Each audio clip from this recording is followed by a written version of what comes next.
Good morning friends. आपका मेरे YouTube channel में फिर से स्वागत है।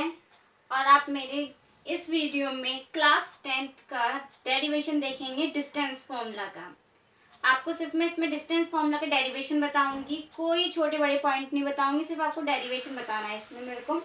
सबसे पहले हम क्या करते हैं, डिस्टेंस बिटवीन टू पॉइंट्स हम क्या देखेंगे डिस्टेंस फॉर्मूला में। टू पॉइंट्स के बीच में डिस्टेंस देखेंगे, वो कहाँ अप्लाई कर रहे हैं। सपोज दैट हमारे पास ये टू परपेंडिकुलर लाइन है। ये टू परपेंडिकुलर लाइन क्या होती है बेटा, हमारी एक्सिस होती है X dash O X X axis, Y O Y dash Y axis. Clear. मैंने बोला कि क्या है कोऑर्डिनेट ज्योमेट्री 2D में क्या एक पॉइंट हमारा यहाँ पे लाई कर रहा है, एक पॉइंट हमारा बेटा यहाँ पे लाई कर रहा है।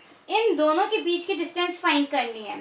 तो हम क्या करेंगे, पहले हमने इस दोनों को ज्वाइन कर दिया, इसे ए और बी बोला, ए एंड बी। क्लियर। हमने इसके पॉइंट्स रखे, कोऑर्डिनेट रखे x1, y1, इसके कोऑर्डिनेट रखे x2, y2। इतनी बात आपको समझ में आ गई।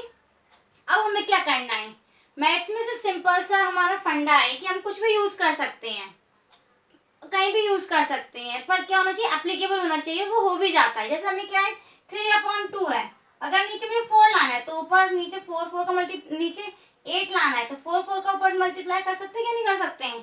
पर हम ऐसा इंग्लिश हिंदी में तो नहीं कर सकते हैं ना। तो बस इसलिए मैथ्स बहुत ईजी सब्जेक्ट है। आपको बस बेसिक कंसेप्ट आना चाहिए, और बेसिक कंसेप्ट की हेल्प से आप अपने सारे चीजें जितनी भी पार्ट है मैथ्स में आप सबको इजीली कर सकते हो। आइए देखते हैं यहाँ पे। सबसे पहले हम परपेंडिकुलर ड्रॉ कर रहे हैं। हमने क्या किया बेटा, परपेंडिकुलर ड्रॉ किया, इसे हमने एम बोला पॉइंट, इसे हमने क्या बोला बेटा, एन बोला। इतनी बात आपको समझ में आ गई। और यहाँ पे हमने एक को परपेंडिकुलर ड्रॉ किया ए पॉइंट से, यहाँ पे से मैंने सी बोला। अब आपको इतनी बात तो समझ में आ गई होगी। जब हमने यहाँ पे परपेंडिकुलर ड्रॉ किया तो ट्राइंगल एबीसी क्या बेटा 90 डिग्री का हो गया एट सी पे। एट सी पे ट्राइंगल एसीबी क्या हो गया, राइट एंगल हो गया। क्लियर। अब हम देखेंगे, इससे हेल्प करते हैं ए बी। अब देखो बेटा ये राइट एंगल ट्राइंगल बन गया। हमने पाइथागोरस थ्योरम पढ़ी है, पाइथागोरस थ्योरम की हेल्प से हम क्या करेंगे, यहाँ पे ए बी की साइड निकालेंगे। सबसे पहले हमें क्या चाहिए होगा बेटा, ट्राइंगल क्या है बेटा, in triangle A B C कैसा है, राइट एंगल ट्राइंगल है। और हमें क्या फाइंड करना है, ए बी की वैल्यू फाइंड करनी है। तो हमें ए बी की वैल्यू फाइंड करने के लिए पहले पॉइंट्स क्या चाहिए होंगे, B C and A C. B C और ए सी की वैल्यूज पहले हम फाइंड करते हैं कि बी सी और ए सी की क्या आ रहे हैं हमारे पास कोऑर्डिनेट्स, क्या आ रही है डिस्टेंस। बेटा सपोज दैट यहाँ पे देखते हैं हम, बी एन है हमारे पास, बी एन और ये बी सी है। अगर हम बी सी की वैल्यू फाइंड करेंगे, बी सी की वैल्यू कैसे फाइंड कर सकते हैं, B N minus C N. हम क्या कर रहे हैं बेटा, इस पूरे में से बी एन में से किसको माइनस कर रहे हैं, सी एन को माइनस कर रहे हैं। तो क्या फाइंड हो जाएगा हमारे पास, बी सी फाइंड हो जाएगा। तो बी एन, यहाँ पे बी एन बेटा यहाँ पे बी एन की कितनी डिस्टेंस है, y2। बी एन की डिस्टेंस कितनी है बेटा यहाँ पे y2, और सी एन कितना है बेटा हमारे पास y1।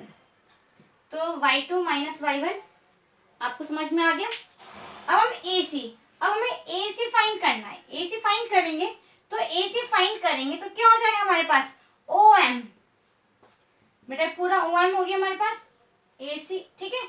OM में से किसको माइनस कर देंगे, ON में से किसको माइनस कर देंगे हम, ON में से OM को माइनस करेंगे तो रिमेनिंग पार्ट AC बचेगा। तो इसकी आ गया हमारा x2 माइनस x1। ये भी आपको समझ में आ गया ना, हमने AC और BC को कैसे फाइंड किया। अब इसके बाद हम देखेंगे बाय यूजिंग, अब क्या करेंगे ट्राइंगल ABC में, in triangle ABC by using Pythagoras theorem,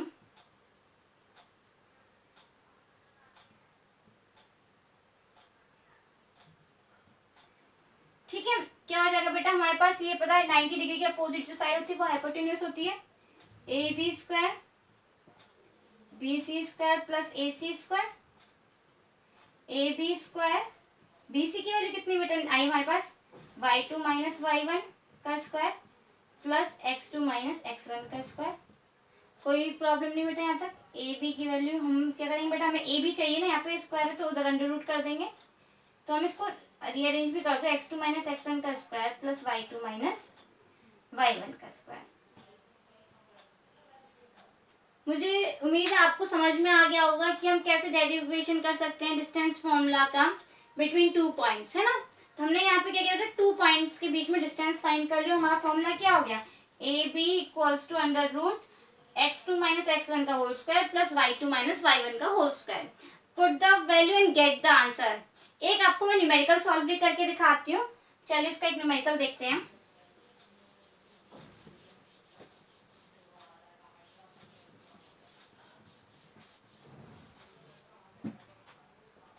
हमारा डिस्टेंस फॉर्मूला ए बी है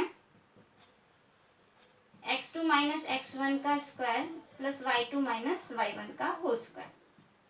हमने बोला ए के कोऑर्डिनेट्स हैं, ए के कोऑर्डिनेट्स क्या मान लिए 4,5 और बी के कोऑर्डिनेट्स मान लिए मैंने 3,4। अब ए बी फाइंड करेंगे, वैल्यू पुट करेंगे। ये हमारा x1 y1 x2 y2, तो x2 की वैल्यू कितनी बेटा यहाँ पे 3 माइनस 4 का स्क्वायर प्लस 4 माइनस 5 का whole square under root 3 minus 4 करेंगे तो 1 का स्क्वायर माइनस 1 का प्लस माइनस 1 का स्क्वायर 1 प्लस 1 कितनी बेटा इसमें आ गई हमारे पास, ए बी की डिस्टेंस कितनी आ गई अंडर रूट 2 आ गई। समझ में आ गया आपको, बहुत इजी है। आप इसके न्यूमेरिकल सारे कर लेना, प्रैक्टिस करना, और कुछ नहीं आए तो पूछ सकते हैं आप मुझसे और कमेंट में करिए आप। Okay, thank you.